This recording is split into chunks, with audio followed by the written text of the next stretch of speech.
Eu li esse livro por conta do TikTok, e a questão é se valeu a pena ou não. Oi, se você não me conhece, eu sou Amanda, seu Livros e Café, e eu li Uma Farsa de Amor na Espanha, tudo por culpa do TikTok. E eu vim te contar o que o TikTok me prometeu e o que realmente foi ler esse livro aqui.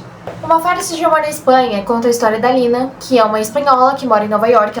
Acontece que a vida dela simplesmente virou de ponta cabeça porque a irmã dela vai se casar e ela precisa ir, obviamente, porque ela vai ser madrinha. Só que o irmão do noivo é o ex dela. E eles terminaram de uma forma super conturbada. Isso já faz anos. Só que toda a família dela ainda fica meio com medo dela não ter superado. Só que a Lina quer provar que ela tá bem. E nessa da família dela ficar tão preocupada, tão pressionando ela acaba soltando uma mentirinha desse tamaninho, dizendo que ela tem um namorado nos Estados Unidos. E agora a família inteira dela quer saber quem é esse cara e quer conhecer ele no casamento. Mas a questão é, não tem namorado. É aí que as coisas começam a ficar mais interessantes no ponto de vista do leitor, né? Porque a vida dela tá de ponta cabeça. No trabalho dela tem um cara chamado Aaron Blackford. E eles se odeiam. O Aaron é simplesmente o único que escuta essa história maluca da Lina e decide então se candidatar ao posto de namorado falso. Mas, por quê? Por que esse cara simplesmente odeia ela e do nada ele decide que ele vai ajudar numa história que não tem nada a ver com ele e que não vai beneficiar ele em nada? É isso que a gente vai descobrindo na história. E vocês do TikTok me prometeram que ia ser uma comédia romântica bem engraçada, iam ter interações realmente cheias de química, mas assim, será que foi tudo isso? Foi. Gente, é muito bom. O TikTok promete pra gente uma comédia romântica bem daquele tipo filme dos anos 2000, sabe? Uma coisa que a gente gosta bastante, estilo Como Perder um Homem em 10 Dias, 10 Coisas que Eu Dei em Você, todos esses melhores filmes que a gente ama.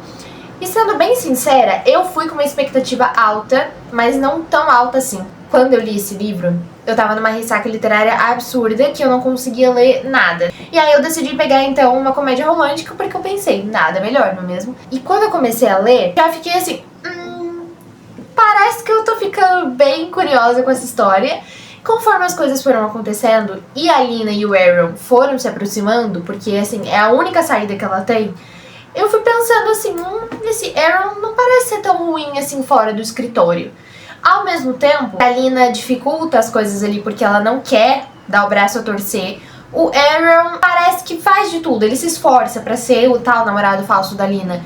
E a gente não entende o motivo, e ela também não. Aí ele começa a explicar o lado dele, porque ele precisaria também da ajuda da Lina. Ia ser assim uma troca de favores. Essa troca de favores, meus amigos, é o tempero máximo desse começo do livro pra mim, que foi simplesmente um leilão cheio de gente chique, de gente famosa, gente ricona. A Lina foi como acompanhante do Aaron, e aí nesse leilão as coisas já começam a ficar muito interessantes e a Lina começa a perceber que ele não é tão horrível assim quando ele não tá trabalhando.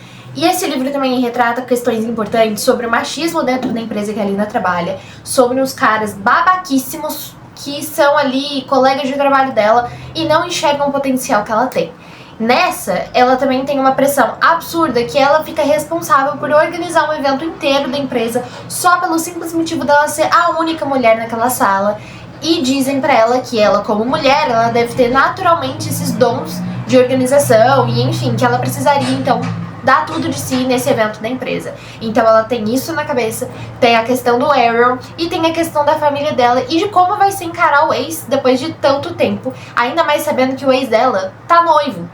Então, assim, a pressão que a família dela tá fazendo nela é uma pressão assim, olha, o fulano tá noivo, você tem certeza que você tá bem, que você superou, que você vai ficar, assim, de boa nesse casamento? Porque a gente tá preocupado com você, você nunca mais namorou depois dele, o que aconteceu? Dá pra entender o desespero da querida. Só que é lógico que tem muito drama envolvido, um drama inclusive da parte dela, porque tem questões que não são assim tão grandes e ela transforma isso tudo numa tempestade num copo d'água. Nessa, é claro que a gente vai se apaixonando pelo Aaron, que a gente bate o olho e já sabe que vai adorar as interações do casal. O personagem em si, que eles são assim, homens escritos por mulheres. Muita coisa acontece quando eles chegam na Espanha, mas não é assim tão rápido quanto a gente espera quando começa a ler. Já imagina que vai passar assim poucos dias e eles já vão estar na Espanha em questão, mas não, demora um tempinho relativamente bom.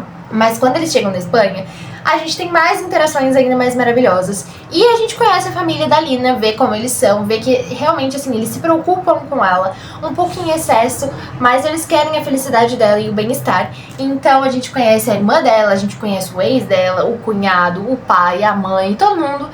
E aí a gente começa a ver a Lina tentando inserir o Aaron nesse ambiente familiar dela, de família bem próxima, bem tradicional e unida. E o Aaron se esforçando, inclusive, para falar espanhol com eles, o que demonstra que ele não se preocupa só em desenvolver um papel convincente de namorado, mas ele realmente se preocupa em dar uma boa impressão por ser a família da Lina. Maravilhoso. Eu diria que esse livro vale muito a pena, porque me tirou de uma ressaca literária bravíssima que eu estava no ano passado. Claro que se você gosta de comédia romântica, você provavelmente vai adorar esse livro, porque ele vai te fazer rir bastante e vai te fazer suspirar na mesma intensidade de como se você estivesse de fato assistindo uma comédia romântica dos anos 2000, que são as minhas favoritas. Então sim, eu li por conta do TikTok e sim, vale muito a pena. E aí, você concorda comigo ou você tem outra opinião sobre esse livro?